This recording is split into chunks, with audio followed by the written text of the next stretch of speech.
Salut, c'est Mediatek, soyez bénis, n'hésitez pas à lâcher un gros pouce bleu en fin de vidéo. Salut à toutes et à tous, c'est la Mediatek, j'espère que vous allez bien, moi ça va super. On se retrouve aujourd'hui pour une nouvelle vidéo, une nouvelle critique de film. J'ai été voir pour vous Paddington 2, réalisé par Paul King, à qui l'on devait le premier Paddington. Alors, avant de résumer ce film, je vais vous donner mon petit avis. J'ai beaucoup apprécié le film, j'ai passé un excellent moment, et pour moi, je trouve que Paddington 2 est nettement supérieur à Paddington 1. Je vous expliquerai pourquoi dans cette vidéo. Alors, l'histoire de Paddington 2, elle est très simple. Paddington arrive dans cette petite ville en Angleterre qui est Londres, peu connue. Dans ce petit quartier, tout le monde l'adore, tous les voisins l'apprécient, sauf un, le voisin qui est donc incarné par Peter Capaldi, qui est un peu le casse-pied, on va dire, du quartier, un peu le voisin un peu chiant qui serait capable d'écouter aux portes et qui regarde par la fenêtre tout le temps pour savoir ce qui se passe. Bref, pour les 100 ans de sa tante, il décide d'offrir un cadeau à sa tante. Il va dans une boutique, chez un antiquaire exactement, et tombe sur un livre, et quand il l'ouvre, en fait, ça représente tous les lieux marquants de Londres. Il a vraiment envie de l'acheter, mais le problème c'est qu'il lui faut 1000 pièces d'or, et le problème c'est qu'il ne travaille pas, il n'a pas l'argent. Donc il commence à faire des petits boulots, à droite à gauche, quelques sketchs qui sont vraiment drôles sur ces boulots. Il commence à revenir de l'argent, et la veille de pouvoir s'acheter ce livre, en rentrant de son travail, il tombe nez à nez avec un voleur qui s'introduit dans la boutique de l'antiquaire et qui vole ce précieux livre qu'il voulait vraiment. Donc ce suit une chasse sans merci, une poursuite un petit peu à la James Bond, sauf que au lieu que Paddington soit sur un cheval par exemple, il sera sur un chien, et c'est assez drôle, voilà. Il va tomber nez à nez avec ce voleur, et ce voleur en fait c'est le personnage joué par Hugh Grant, qui est donc un magicien, qui est un ancien magicien, ou un ancien acteur je crois. Au lieu d'arrêter le voleur, la police va arrêter Paddington, et Paddington va finir enfermé. Alors il s'ensuit toute une histoire où Paddington va essayer de survivre en prison, comment il va y arriver, qui va se faire comme ami, qui va se faire comme ennemi, qu'est-ce qu'il va faire pour réussir, et surtout du côté des Brown en fait, qui n'acceptent pas que Paddington soit en prison et qui savent, ils en sont persuadés, Paddington est innocent. Ils vont tout faire pour découvrir le vrai voleur. Donc, le côté effets spéciaux, le film est vraiment très beau. Il y a des moments où on remarque même pas que c'est de la 3D. J'avais l'impression de voir un ours, carrément un ourson pendant tout le film. Il n'y a pas un seul moment où je me suis dit « Ah ouais, mais ça c'est de la 3D, ça c'est de la 3D ». Non, c'est vraiment magnifique, c'est vraiment super bien fait, que ce soit les poils, les petits trucs. À un moment donné, il va toucher une lampe et il va se donner un petit coup électrique, un petit sketch comme ça, et c'est super bien fait, il va avoir tous ses poils comme ça. Enfin, c'est super drôle, et c'est super bien fait. Il y a une scène qui est de la 3D, qui est un mélange de 3D, de flat design, d'un composing, enfin voilà, ça fait un composé de deux images, deux procédés d'effets spéciaux. C'est quand il va ouvrir le bouquin en fait, donc c'est pas une scène que je vous spoil, c'est une scène qui est vraiment tout au début du film. Il va se voir avec sa tante Lucie en train de se balader à Londres, comme si elle y était. Ils vont se balader à travers les dessins en fait, à travers les dessins en flat design, et ça va être magnifique. Et c'est vraiment une séquence où je me suis dit, mais ça, je sais pas si ça aurait été possible il y a quelques années.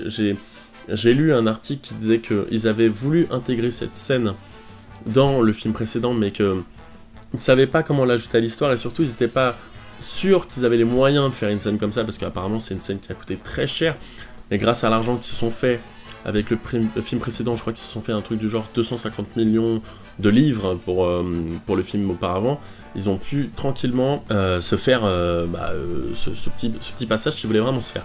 Ça c'est très intéressant, et il y a quelques autres scènes où c'est vraiment bien foutu, comme le passage où Paddington fait la course-poursuite contre le personnage de Hugh Grant, et qu'il est donc sur le dos d'un chien, comme un cheval, et qu'il passe d'un endroit à un autre, sur les quais de Londres, à côté de la Tamise, tout ça. On voit que c'est de la 3D, évidemment, on sait que c'est de la 3D, je pense qu'un chien ne peut pas faire ça.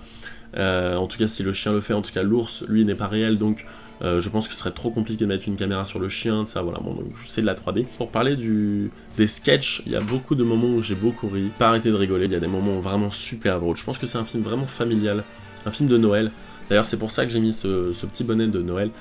C'est un film qu'on a envie de voir avant Noël. Je pense que c'est le genre de film qui trouve vraiment sa place au coin du sapin, ou en tout cas ce genre de film qui trouve sa place le soir de Noël, avec les petits cookies, avec le petit verre de lait. C'est vraiment un moment que j'ai vraiment apprécié. J'ai pas regretté une seconde, j'ai pas regardé mon téléphone une seconde. Il y avait quelques personnes qui parlaient dans la salle, mais c'était plutôt calme et les gens rigolaient, vraiment, les gens étaient enthousiastes par rapport à ce film. Paddington est un ours mignon, on le sait très bien, c'est un ours mignon, il n'y a qu'à voir sa tête, on sait très bien qu'il est mignon, mais des fois on en cherche un peu trop, on cherche trop à mouvoir le spectateur. Il y a une scène particulièrement où j'ai pas honte de le dire, où j'ai vraiment été triste. Je pense que c'est parce que la motion capture, l'ours est tellement bien fait, tellement réaliste, qu'on s'y croit en fait. Pour parler de vite fait des acteurs, je dirais que les acteurs jouent bien. Je pense que c'est très compliqué de jouer avec quelque chose qui n'est pas là. Évidemment, Paddington n'est pas réel, donc la famille Brown se débrouille bien, les acteurs en général se débrouillent bien. Le personnage joué par Hugh Grant est extraordinaire, je trouve que c'était un très bon acteur. Ça fait très plaisir de voir un acteur qui a tellement d'autodérision, parce que c'est vraiment une pastiche vraiment de la célébrité, du côté vraiment acteur, qui est vraiment le mec qui a vraiment réussi à l'époque et qui est devenu vraiment un salaud et qui est prêt à tout pour enfoncer les gens, pour redevenir célèbre et tout, parce que c'est un peu l'histoire du film. Et je trouve que Hugh Grant le joue très bien, je trouve que ces passages sont très drôles, vraiment bien foutus. Il y a des moments où il parle tout seul, on se dit le mec mais c'est un pur taré quoi. Et c'est vraiment bien foutu quoi. Donc je l'ai vu en VF, je l'ai vu avec la voix de Guillaume Gallienne. Il n'y a pas un seul moment où je me suis dit mais cette voix serait peut-être mieux sur un autre. C'est comme par exemple Ted, je trouve que la voix de Ted, jouée par Joey Starr, incarnée par Joey Starr, lui va tellement bien. Bah, c'est pareil pour Paddington en fait, je trouve que la voix lui va super bien, et je l'ai vu qu'une fois en VO, et j'ai vraiment préféré la VF, pourtant je préfère regarder les films en VO d'habitude, mais celui-là est vraiment bien en VF. Voilà, bah écoutez, si vous avez apprécié cette petite critique, n'hésitez pas à me lâcher un petit pouce bleu, n'hésitez pas à faire sonner cette petite cloche en dessous pour suivre mes vidéos, pour être informé de quand j'en sors une. Je vous invite aussi à me commenter, à me dire ce que vous avez pensé du film, si vous avez envie de voir ce film. Et n'hésitez surtout pas, abonnez-vous, ça me fait très plaisir, vous êtes de plus en plus nombreux à vous abonner, on a dépassé le cap des 600 abonnés. Je vous dis à plus dans une prochaine vidéo, c'était la Mediathèque, ciao.